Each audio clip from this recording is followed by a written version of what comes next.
दुख तो वह है जो सुख पर टिका हुआ है, और सुख वह है जिसमें दुख छिपा हुआ है। कौन जानता है कि भविष्य में क्या है, सुख या दुख? क्या इनमें से एक भी चीज संपूर्ण नहीं हो सकती है? जिसे आज उचित समझा जाता है, बाद में वह अनुचित हो जाती है। सही लगने वाले आभासों में कई बार छिपी होती है बेईमानी और घृणा। बहुत पहले से ही लोग फंसे हुए हैं इस भ्रम में। इसीलिए साधु मुनि तेज होते हैं पर पेने नहीं, धारदार होते हैं पर नुकीले नहीं, वे सरल होते हैं पर अस्वाभाविक नहीं, वे शानदार होते हैं पर दिखावी नहीं। नेतृत्व संयम और सहजता पर आधारित होता है। संयम और सहजता का अभ्यास करो और तुम ताओ के सामर्थ्य के साथ होगे।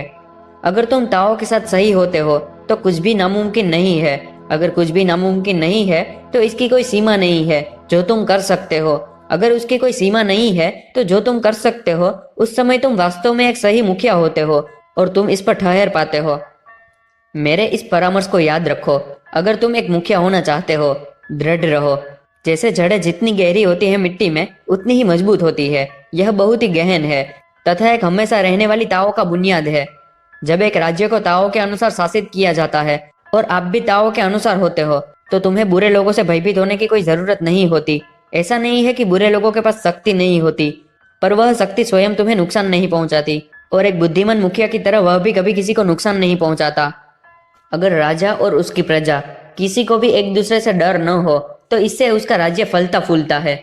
एक बड़ा राष्ट्र छोटे राज्यों को शासित करता है, खुद को लचीला व विनम्र बनाकर। जैसे कि सारी नदियां बहती है अपने से नीचे स्थान वाले समुद्र की तरफ। इससे लोगों का स्वाभाविकता से विश्वास होगा अपने राष्ट्र के प्रति। जननी प्रकृति हमेशा शांत व धैर्यवान रहती है, उत्तेजितता के शांत होने के लिए। इस तरह एक बड़ा राष्ट्र अगर अपने आप को लचीला विनम्र रखता है छोटे राज्यों को शासित करने के लिए, तो वह लोगों के दिलों पर राज करता है और वे राज्य खुद की इच्छा से उसका हिस्सा बन जाते हैं। और जब एक छोटा राष्ट्र खुद को लचीला विनम्र रखता है बड़े राष्ट्र से पेश आते वक्त, तो वह उससे बड़े राष्ट्र का विश्वास जीत लेता है और बड़े राष्ट्र का संरक्षण पाता है। इसीलिए जो विजेता बनना चाहते हैं उन्हें झुकना भी पड़ता है, क्योंकि झुककर ही वे विजेता बन पाते हैं। एक बड़ा राष्ट्र चाहता है सिर्फ एकता और संपन्नता अपने लोगों की, जबकि एक छोटा राष्ट्र चाहता है एक बड़े राष्ट्र का हिस्सा होना।